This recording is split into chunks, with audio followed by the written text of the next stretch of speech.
प्रियंका जी, आपसे शुरुआत कर रही हूं। जैसे आपका अरविंद केजरीवाल जी का अधिकार है कि वो कोर्ट में जाकर जमानत की अर्जी लगाएं, ऐसा ही अधिकार ईडी का है कि अगर जमानत नहीं मिल गई है और वो इस फैसले से संतुष्ट नहीं है तो वो हायर कोर्ट जा सकते हैं, हायर कोर्ट का दरवाजा खटखटा सकते हैं।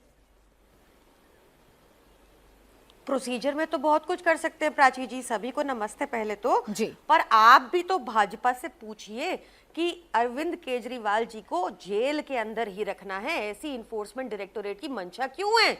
आज तक सबूत तो मिला नहीं। हमारी बात नहीं मानी तो प्रधानमंत्री मोदी की मान लीजिए। उन्होंने चुनाव से पहले कहा था कि अरविंद केजरीवाल अनुभवी चोर है, इसलिए कुछ प्रमाण नहीं मिला।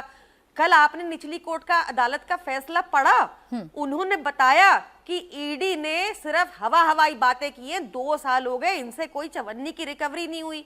ये सब बातें क्या महत्वपूर्ण नहीं है? आज क्योंकि बेल मिल गई, रेगुलर बेल, ईडी को तुरंत भागना है कोर्ट। क्यों भाई, क्यों रखना है उनको जेल के पीछे? क्या वो टेररिस्ट है? क्या सबसे मोस्ट वांटेड इंसान आज पूरे भारत में अरविंद केजरीवाल जी हैं? क्या मंशा है इनकी उनको जेल में रखने की, ये बताइए। ठीक है, लेकिन प्रियंका जी, इसका तो कोई आधार नहीं है ना कि जल्दबाजी कर दी, जल्दबाजी नहीं करनी चाहिए थी। ईडी को अगर 2 पक्ष हैं इस पूरे मसले में, एक है अरविंद केजरीवाल, आम आदमी पार्टी, आपकी पार्टी, और एक है ईडी। अगर ईडी को फैसला समझ में नहीं आया, ईडी को लग रहा है कि जस्टिफाई नहीं हुआ, तो कोर्ट पे जाना क्या उसका अधिकार नहीं है? 7 घंटे की हियरिंग हुई। आप 2 साल से ईडी और भाजपा का ही पक्ष देख रही हैं। आप इनसे पूछ लीजिए, 2 साल कम थे क्या बहस के लिए, इन्वेस्टिगेशन के लिए, आर्ग्यूमेंट के लिए, कोर्ट जाने के लिए? बस जेल में रखना है इनको। आप समझें बात को। अब तो 2 साल बाद इनकी मंशा थी किसी भी तरह क्रेडिबिलिटी हर्ट करनी है अरविंद केजरीवाल जी की। कट्टर ईमानदार नेता हैं वो, कट्टर ईमानदार पार्टी है अरविंद केजरीवाल जी की।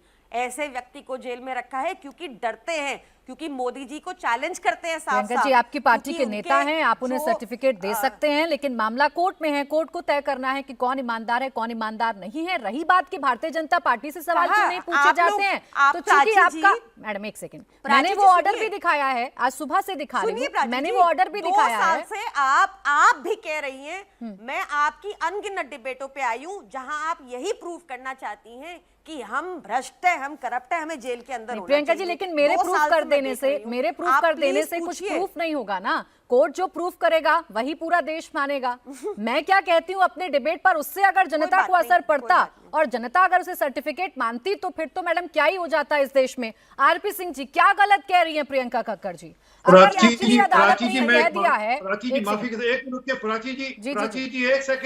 प्राची जी, एक मिनट, मैं चाहूंगा प्रियंका जी के बाद आप कृपा कर दोनों वकीलों से कर ले, क्योंकि ये लीगल पॉइंट ऑफ व्यू समझा, मैं तो पॉलिटिकल डिमेंशन सारी समझा दूंगा। मेरे पास तो पूरी नहीं, मैं जाऊंगी सर, मैं जाऊंगी मैं लीगल एक्सपर्ट्स के पास भी जाऊंगी। लेकिन चूंकि प्रियंका कक्कड़ जी का जो आरोप है आप पर सियासी है, वो ये कह रही हैं कि आप लोगों की मंशा क्या है।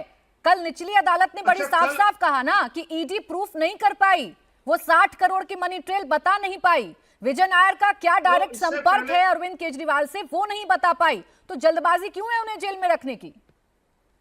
इससे पहले जो हाई कोर्ट ने कहा वो नहीं बता रही कि हाई कोर्ट ने क्या क्या टिप्पणी की अरविंद केजरीवाल को लेकर, मनीष सिसोदिया को लेकर। और क्या अरविंद केजरीवाल दिल्ली के मुख्यमंत्री नहीं थे क्या? आम आदमी पार्टी के वह संयोजक नहीं थे क्या? तो क्या कि कल बेल मिल गई थी तो कल तो पटाखे जला रहे थे। आज क्योंकि बेल अभी रोक दी गई है कोर्ट के द्वारा, ईडी का अधिकार है कोर्ट में जाने का, इसलिए आज भर भर कर गालियां निकाल रहे हैं। ये 24 घंटे के अंदर ही हालत है ये। आज मतलब कल तक शाम को पूरा धूम धमाका दिल्ली भर में पटाखों की लड़ी जला रहे थे, प्रदूषण कर रहे थे दिल्ली में, परंतु आज गालियां निकाल रहे हैं ईडी को, आज कोर्ट को गालियां निकाल रहे हैं। तो ये इनकी नीति है, ये इनका स्टाइल है कि हम इसी प्रकार से चलेंगे। तो प्राची जी करेक्ट कर दीजिए, मैंने कौन सी कोर्ट को गालियां निकाली है? झूठ बोल रहे हैं। आपको टोका नहीं बोलते हुए, नहीं, अपनी पार्टी के नेता की तरह तो आप झूठ मत बोलिए। मैंने चर्चा कोर्ट को करने कुछ के लिए नहीं आई कहा, हैं, झूठ शुरुआत मत से आप बोलिए। इरिटेटेड